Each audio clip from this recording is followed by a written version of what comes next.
आहात? I hope तुम्ही मस्त आणि मजेत असताल। मी अक्षता विथ बेबी लाईफमध्ये तुमचं सर्वांचं पुन्हा एकदा स्वागत करते। तर आजचा ब्लॉग असा आहे की माझ्या मिस्टरांचा बर्थडे आणि सो आम्ही 2 दिवस रानात असल्यामुळे आम्हाला काही करता आलं नाही, तरी सुद्धा आम्ही 12 वाजता केक कटिंग केली होती।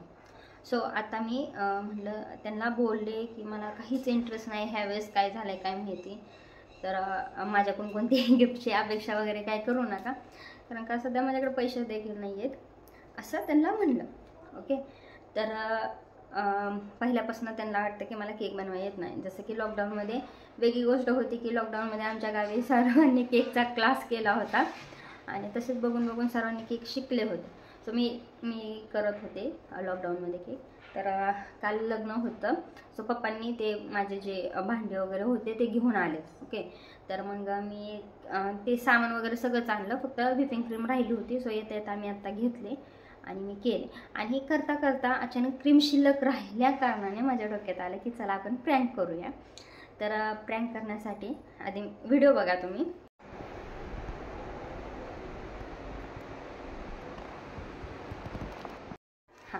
तर व्हिडिओ तर पाहिलात असेल, अशा प्रकारचे 2 केक आहेत। तर तुम्ही कमेंटमध्ये सांगा नक्की की रिअल केक कोणता आणि प्रँकवाला केक कोणता, नक्की सांगा।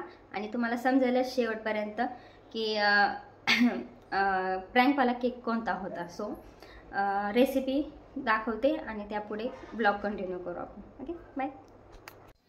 इथे ना माझ्याकडे मेजरिंगचे कप आहेत, सो मी या मेजरिंग कपनेच प्रेमिक्स घेणार आहे। सो मी इथे अर्धा किलोचा केक करत आहे, त्यामुळे मग 1 कप 1.5 कप हा प्रेमिक्स लागतो इथे। सो थोडा जास्त करायचा होता घरी खाण्यासाठी, तसं मी जास्त घेतले, त्यामुळे 1.5 कप घेतला आहे। तर हे प्रेमिक्स म्हणजे पप्पांनी वगैरेच आणून दिलं होतं त्यावेळेस, तर म्हणलं चला चॉकलेटचा केक करून घेऊया। सो इथे मी 1.5 कप प्रेमिक्स टाकला आहे आणि यामध्ये ना 4 चमचे तेल ओतून चांगले हे हळूहळू पाणी टाकून मिक्स करायचं। सो अगोदर हे चांगलं मिक्स केल्यानंतर मग मी पाणी टाकून नॉर्मली करते। तर थोडं पाणी यूज करत हे करायचं, जेणेकरून ह्यात गाठी होणार नाहीत आणि जेवढ्या जास्त फेटेल तेवढा तो केक फुगतो आणि एक साईडनेच हे फेटत राहायचं। सो इथे माझं हे पूर्ण प्रेमिक्स मिक्स करून झाले। तर यात बघा माझ्याकडे अर्धा किलोचंच भांडं होतं, सो मी यामध्ये बटर पेपर नसल्यामुळे साधं यूज केला आणि त्यानंतर मग त्याच्यावर तेल वगैरे लावून घेतले। हे पूर्ण बॅटर या भांड्यात ओतून चांगलं स्प्रेड करून घ्यायचं चमच्याने। त्यानंतर हे टॅप करून त्यातले बबल्स जे आहेत ते म्हणजे निघून जातात। त्यानंतर इथे बघा मी प्रीहीट कढई करून घेतली होती, जेणेकरून केक बेक होईल। सो यात मी ठेवून दिले। तर मी इथे कढईचा यूज केला, तुम्ही पातेले यूज करू शकता, बट खालचं बुड जे आहे ते जाडसर असायला हवं।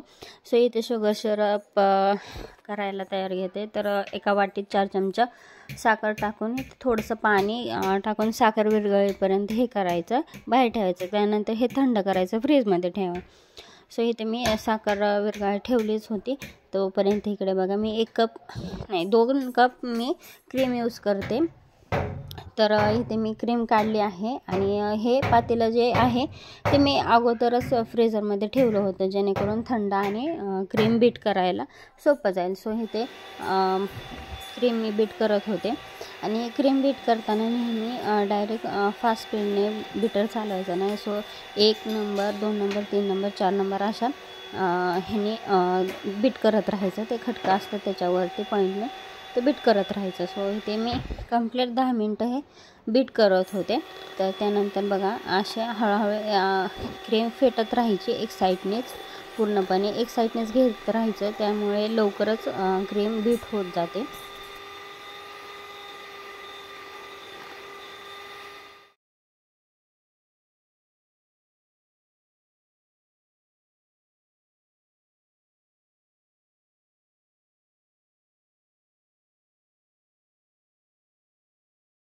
पुढचं जे आहे त्याला क्रीम लागली होती, तर हे घेऊन पळत होते खाण्यासाठी। माझे हे होस्ट तर पाठीमागे तिने एवढा राडा केला होता की ते इग्नोर केल्याशिवाय मला पर्याय नव्हता, कारण का मला टायमिंगपर्यंत केक तयार करायचा होता। सो इथे मी चॉकलेट कट करून घेत आहे, डार्क कॉम्पाऊंड चॉकलेट यूज करते। तर एक लक्षात घ्यायचं, जर फ्रीझरमध्ये चॉकलेट ठेवले असेल तर ते कट चाकूने कधीच होणार नाही, फोडूनच करावं लागेल. जर तुम्ही अगोदर 10-15 मिनटं जर चॉकलेट बाहेर ठेवली तर ते चाकूच्या साह्याने ते लगेच कट होऊन जाते.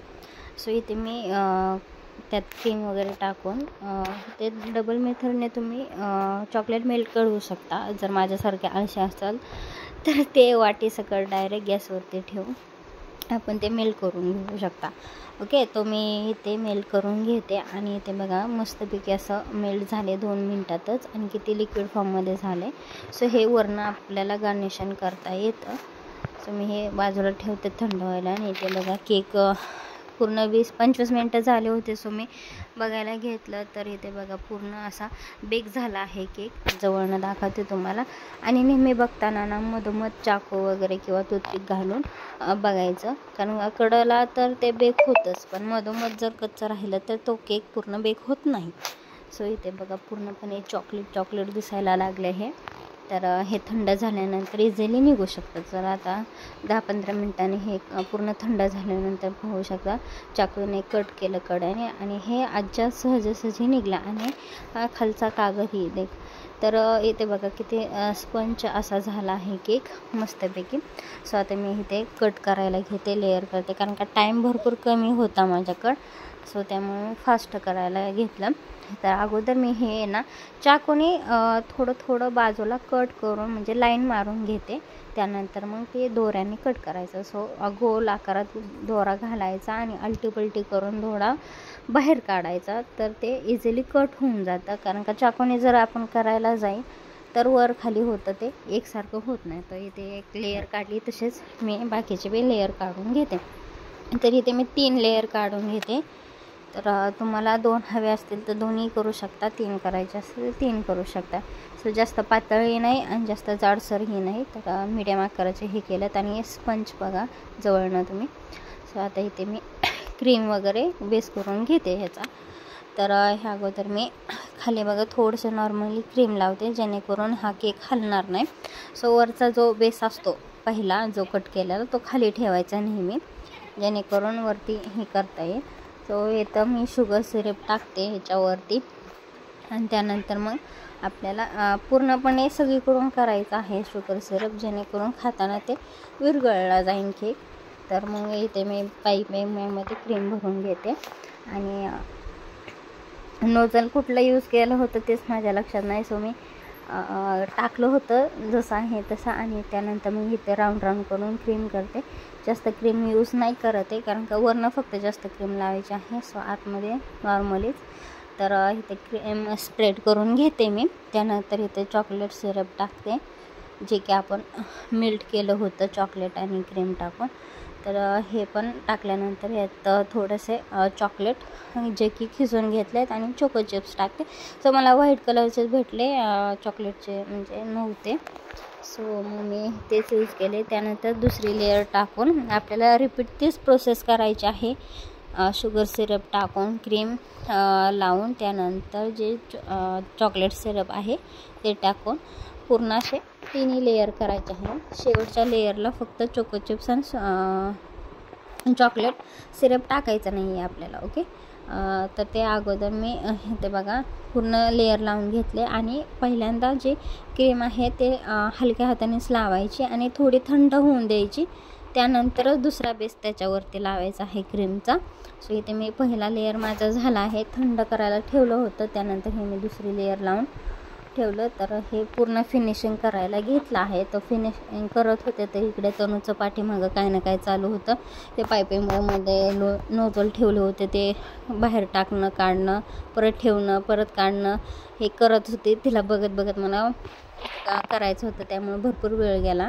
तर फिनिशिंग वगैरे झाल्यानंतर मी कडाने सगळं कवर करून घेतलं. सो त्याच्यावरती मी पूर्ण चॉकलेट सिरप टाकत आहे वरतून. आणि कडाने थोडं सोडलं, तर जास्तच गेलं.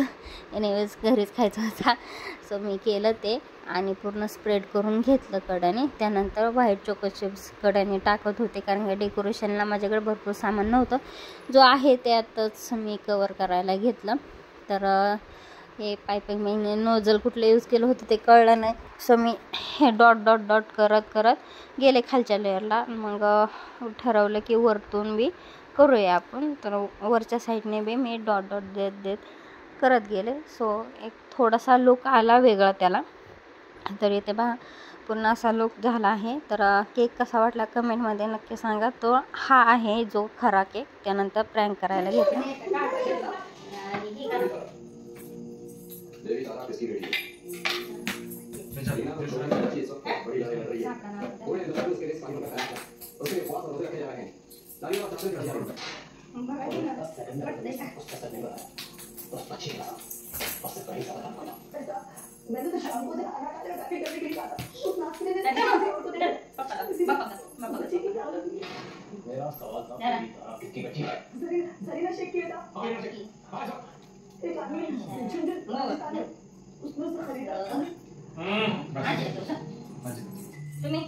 नको मी गाऊन घातलं ती होईन परत आपण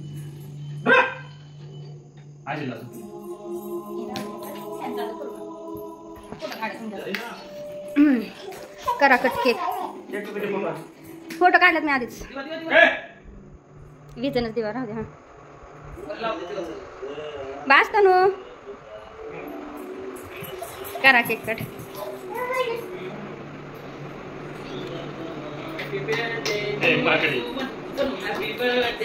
काहीच नाही केक आहे पूर्ण नाही हो केक आहे.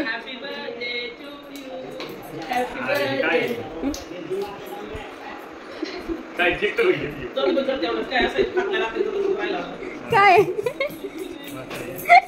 का क्रीम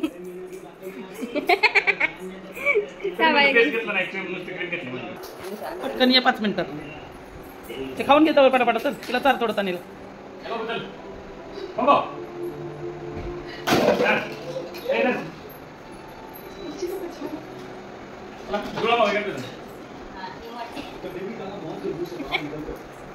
कट करा खेळते बघा ती हवी नीट म्हणा की happy birthday to you. Happy बस की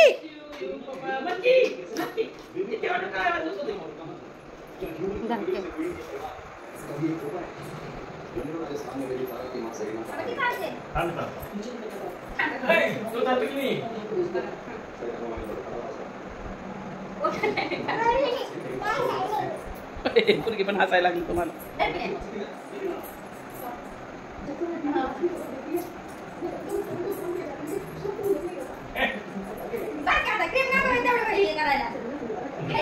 व्हिडिओ आवडला असेल तर लाईक करा, सबस्क्राईब करा आणि कमेंट नक्कीच करा की प्रँकवाला केक कसा वाटला.